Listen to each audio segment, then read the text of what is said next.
Hey, welcome to Blue Jacket Apiary. It's an amazingly hot June day in Middle Missouri, and I'm not going to take a look at the hives today. I may not look at them all. That hive that's been particularly testy for the last few weeks, I think I'm going to leave them alone and let them do their thing. I was in there quite a bit trying to find the queen, making sure everything was okay, and I don't want to give them the opportunity to calm down and figure things out on their own before I get back in there and check things out. So we're going to look at the Russians and the Carniolans today. We're going to check out the split I did about 3 weeks ago, and then we're going to look at how do I say this? The results of last week's queen fiasco. So stay tuned.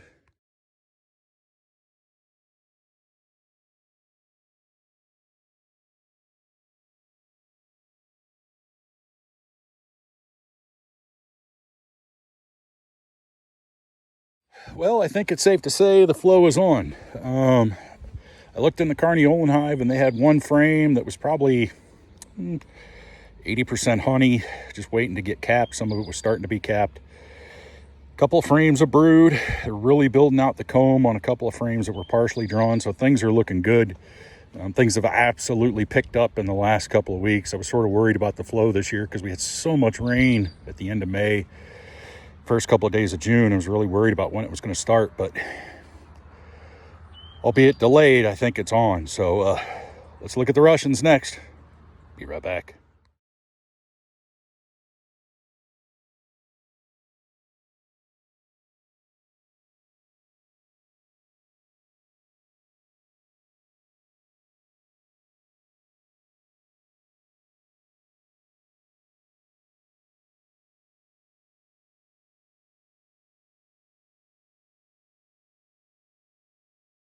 Well, the Russians are doing very well.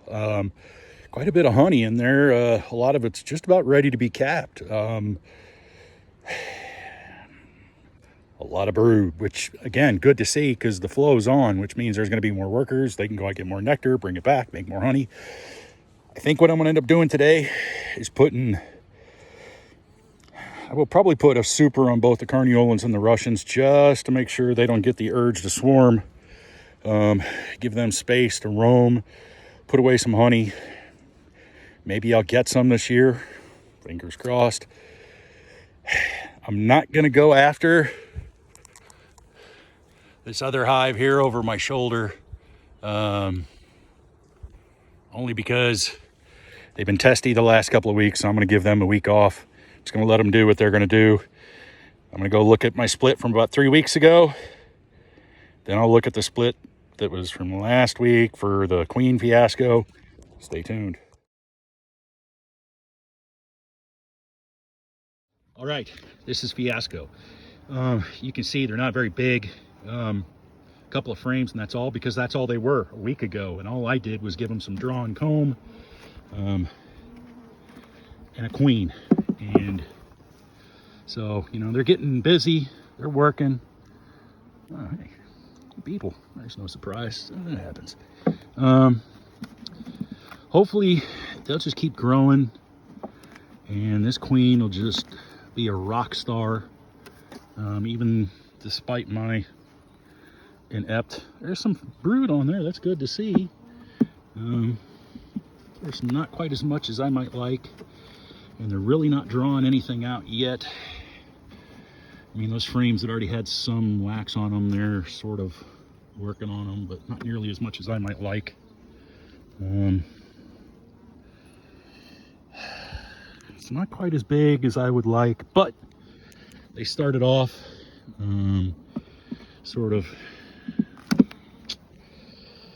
they were hamstrung to begin with, so there they are. All right, well, I wish I could do this in wintertime. It's just hot. All right, so how are things going? Well, the Russians and the Carniolans are doing about what I expected. They're growing, they're putting away nectar, making honey. Life's good. That's all I can ask for. My split from about 3 weeks ago, they're doing okay. They're growing. They're replacing the queen already. I found a queen cell at the bottom of a frame, so whatever. You know, bees know better than I do. They're going to take care of business. I'm just along for the ride and get to watch them work. My newly named Fiasco hive from last week's split situation, they're growing slowly. That's all I can say. You know, I shot a quick video while I was in the hive. It's only a couple of frames, but they're going to grow. I'm going to treat them like a nuke this year. I will probably start feeding them and just keep feeding them. I really don't want to do that, but I got to give them the opportunity to grow and get big. Otherwise, they absolutely will not make it through winter because they just won't have the numbers to put away the honey to make it through the winter time when the fall flow hits. So I don't know. I think I should feed them, but then part of me says don't do it. Let them figure it out, which really isn't fair to them because I had to do the split that I did because of my inept beekeeping ability. But accidents happen and I learned something from it. So my survivor hive from last year, I didn't even look, didn't smoke them, didn't nothing, because I want to give them the opportunity to calm down. Although I will say the feeling, the attitude, the vibe I get from the whole apiary when I was out there, radically different than it was 2 weeks ago. Much more calm. In general, all of them, all the ones I got into were much more calm. They didn't even mind me being out there. The last few weeks, I couldn't even get into the apiary without them, you know, flying at my head, buzzing all around me. You've seen the videos, you see me walk away and them follow me. I've tried making videos, you know, 75 yards away from them, and they still ain't happy with me. So this week's very different. They're much more calm, much less after me attitude. So I think things are getting better, and I think that's because the flow is on right now. I think that's part of the reason they got a good attitude. They're more worried about getting nectar and making honey than me, because I'm just pulling frames, looking at them and putting them back. So things are good. Things seem to be calming down around Blue Jacket Apiary. We're hitting into the heat of summer, which for me is a bad thing because I don't like heat. If June is this hot, man, July and August are going to be unbearable. And what I will probably do then, you'll probably see less videos from me then, because there's going to be a dearth, which means there's no nectar to be had, or very little to be had. I suspect that of all the hives I have, the Russians will stop laying. The queen will stop laying or slow way down, because that's just a trait they have. When the dearth is on, the queen doesn't lay to preserve what they've got. The Carniolans, I don't know what's going to happen. I suspect she'll keep laying. The Saskatraz, my Fiasco hive, I think it sort of depends. I think she's going to keep laying anyway, because they're so small that if I keep feeding them, if I feed them, if I decide to, the queen will probably keep going. And I will probably have to give them some pollen substitute at some point to feed their newly hatched bees. My 3 week ago split that's making their own queen, I hope they keep growing.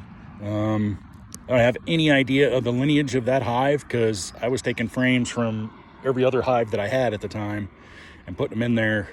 So I might name that one Mystery. I don't know. Give me some ideas. What should I name the hive where the queen is an unknown, where I don't know her lineage at all? I still got to name the Russians and the Carniolans. My survivor from last year, I think I'm going to keep it Hornet. That means I've got to name the Russians and the Carniolans. I've got to name the split from about 3 weeks ago. So I'm eliciting some help. You, the viewer, tell me what I should name the Russians, the Carniolans, and my split from 3 weeks ago that's replacing the queen already. So I will speak to you all next time I do an inspection. You all have an amazing week, and remember, be kind.